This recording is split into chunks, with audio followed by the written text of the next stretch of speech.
y'all doing on this Sunday afternoon? Again, it's a sunny day. I like it. I love it. I love it. I love it. And I hope everyone's having an awesome-tacular day. So today I want to go ahead and talk to you guys about what to expect with Marvel going forward. And, as much of a fan that I am with Marvel, I like to see exactly where Marvel is tend to go progressing throughout the MCU. So as far as you guys know, we've already have 2 Disney Plus shows on Disney Plus right now with Falcon and the Winter Soldier and WandaVision. So with those 2, though, again, they were bombtacular. But what to expect going forward? It's like we already see exactly what the MCU. I'm sorry, I know I like to say Marvel, but to some casual viewers, some of them like to just call it the MCU because, again, not everyone is big with the whole Marvel universe. They only know Marvel based on what they see in the cinematic universe. So, what to look forward to? What to expect? What kind of changes are we going to see down the road with the MCU? And with that, I would say, well, from what I'm seeing, it's almost as if like they're forming their own kind of Avengers team now, like a newly team of heroes that we probably have not seen just yet. Because if anyone that hasn't seen the Falcon and the Winter Soldier, the season finale, it is now clear that we have ourselves a new Captain America, which is Falcon. I know a lot of folks were expecting it to be Bucky, and I was one of them included. But given the arc that we've seen with Falcon, I see exactly why they chose him, because I've been seeing these little, quotes saying, how it's not the perfect soldier, but a good man. That was actually a reference that was made in the first Captain America movie with Dr. Erskine, who came to a pre-super soldier Steve Rogers and told him that do not become a perfect soldier but a good man. So, and I think that's why Cap or Steve chose Falcon to take up the moniker of Captain America, because it's not that Falcon is a soldier, but he's also a good man. So now in the MCU, we have our new Captain America, and they even changed the name from Captain America and the Winter Soldier, not Falcon and the Winter Soldier no more. It's Captain America and the Winter Soldier. So we already got that. And for those who haven't seen WandaVision, we've already got a glimpse of, say, Wanda and Vision's kids, Wiccan and Speed. And for those casual viewers who don't know a lot about Wiccan and Speed, they're pretty much OP heroes, especially Wiccan. I mean, he pretty much has the same power base like of his mother, Scarlet Witch. And as far as Speed pretty much has the powers of Wanda's brother, Quicksilver, which we only got a glimpse of the MCU Quicksilver from Avengers Age of Ultron. And then you also have the other Quicksilver that was in the X-Men franchise, which, by the way, he did make an appearance in the WandaVision show. So a lot of people were speculating that this version of Quicksilver was actually going to be in the MCU, but turns out it wasn't. It was just one of those pop-up Easter egg type things. So, and not only that, we're also getting a She-Hulk TV show. We're also getting a Moon Knight. There was speculations that the MCU was going to bring back the Marvel Netflix characters that were showing on Netflix with Daredevil, Luke Cage, Iron Fist, Jessica Jones, and the Punisher. We're also getting a new Blade movie coming out with the name. I know the actor's name. His name keeps escaping me. We're also getting him. We're also getting, of course, there's been news about a new the Black Panther 2, the whole recasting thing. I know a lot of people are still on edgy with the recasting, and we're just going to go down the road and see where they're going to take the story of Black Panther.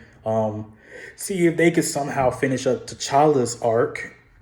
And we're not sure exactly where they're going to go with that, but I do hope, wherever decision that they make, it will probably live up to the Black Panther title. So, again, Marvel's trying to, pave way for new heroes. Oh, and not only that, we're also getting the Miss Marvel Disney Plus TV show. I forgot to mention that yesterday in one of my videos, that for those who don't know Miss Marvel, she is actually an Inhuman who pretty much have the same abilities. I'm not going to say 100% the same, but pretty much the same abilities like Mr. Fantastic from the Fantastic Four. She can stretch her body, but for some reason, I feel like with Miss Marvel, she's a little bit more powerful than Mr. Fantastic. So we're also getting that. And not only that, with the the fourth Thor movie, we're supposed to be getting a female version of Thor with Jane Foster, Natalie Portman's character that was only in the first two Thor movies. She wasn't present in Thor Ragnarok, so a lot of people may not remember her because given the success with Thor Ragnarok, people kind of, overlooked the first two Thor movies that came out prior to Thor Ragnarok. So a lot of people may not know exactly who Jane Foster was or what she looked like or what was her role in those first two Thor movies. And her character was actually supposed to be Thor's love interest, but due to other issues or somewhat, they didn't really cast her in the third one. But now she's making a return in the fourth Thor movie, and it's said that she's going to be taking up Mjolnir as the new Thor. So I can do a little background on Jane Foster Thor in another video. Then we're also getting Captain Marvel 2. Again, a lot of people didn't like the first one as much, even though it did do successful in the box office. A lot of people, till this day, are saying that they did not like Carol Danvers. Well, not Carol Danvers. I'm sorry, I'm talking about the Carol. They didn't like Brie Larson's portrayal of Captain Marvel. So, and to me, I'm not saying I didn't like the person playing her. It's just I just couldn't get myself to like Captain Marvel in a way because I know much about her. If they just went around with the Miss Marvel mark, then maybe, but they didn't. It's just Captain Marvel. So we're also getting the third Guardians of the Galaxy movie, which that will pretty much close the Guardians of the Galaxy's arc as well. So what is it that we're going to expect going forward with the MCU? Well, like I said earlier, that they're trying to form a new Avengers team. And given that what we've seen, it seems to me that they're starting to do either the Young Avengers route or the New Avengers route. And, like I said yesterday, that there's a lot of Avengers in the Marvel Universe. Marvel Universe. You have the West Coast Avengers, you have the Mighty Avengers, you have the New Avengers, and you have the Young Avengers.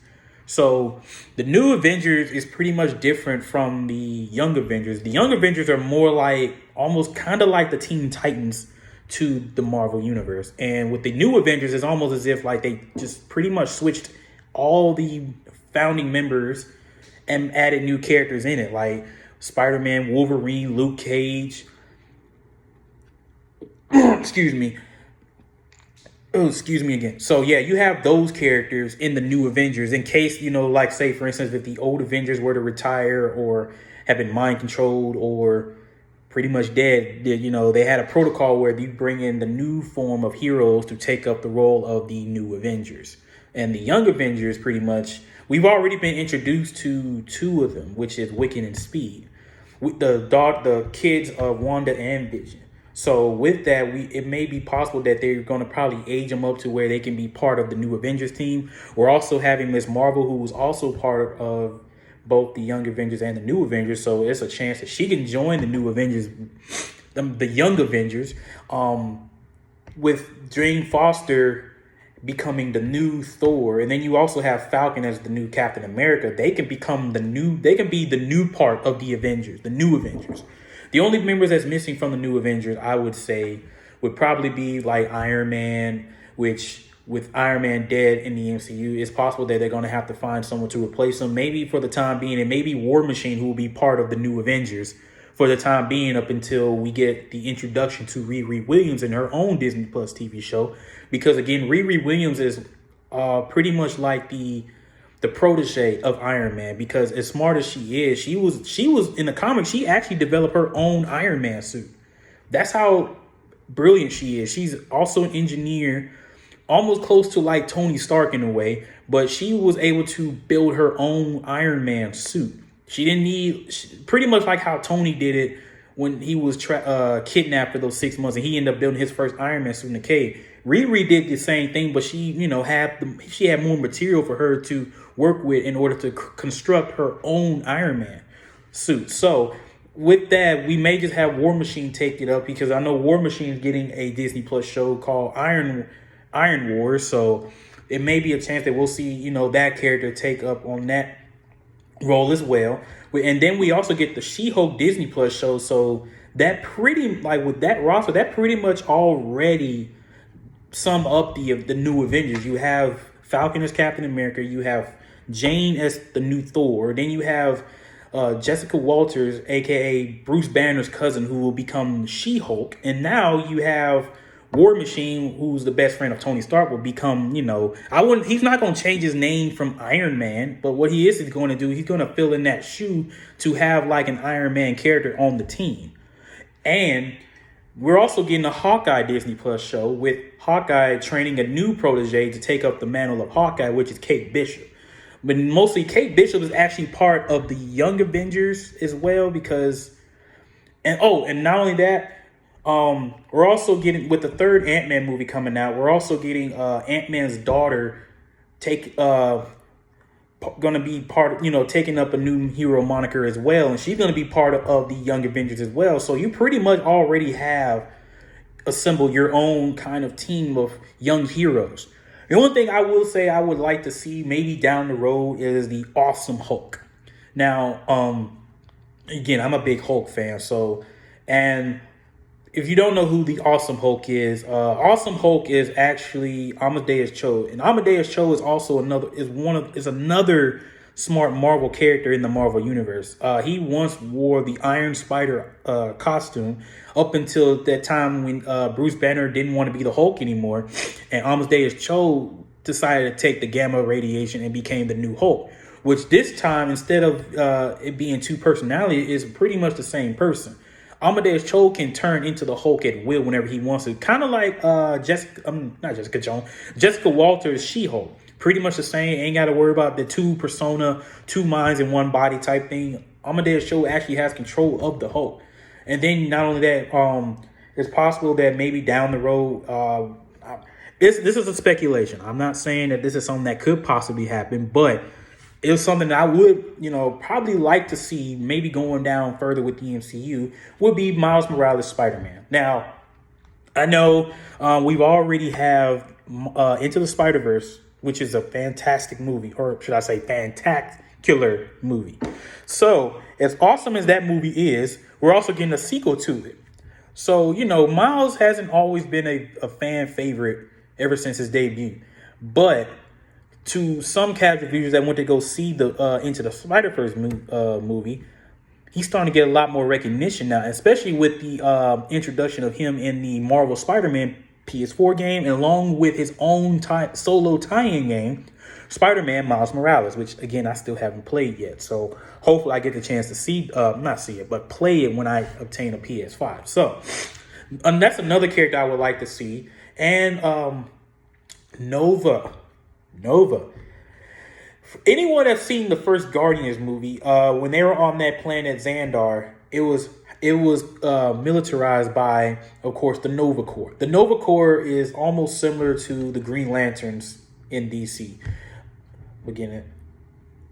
It's pretty much the same like that. But the Nova Corps was pretty much wiped out in Avengers Infinity War, which I wish we would have gotten a glimpse of how they, withheld themselves against Thanos' army and, trying their very hardest to protect the Power Stone from him. But we never got a glimpse of how that was played out.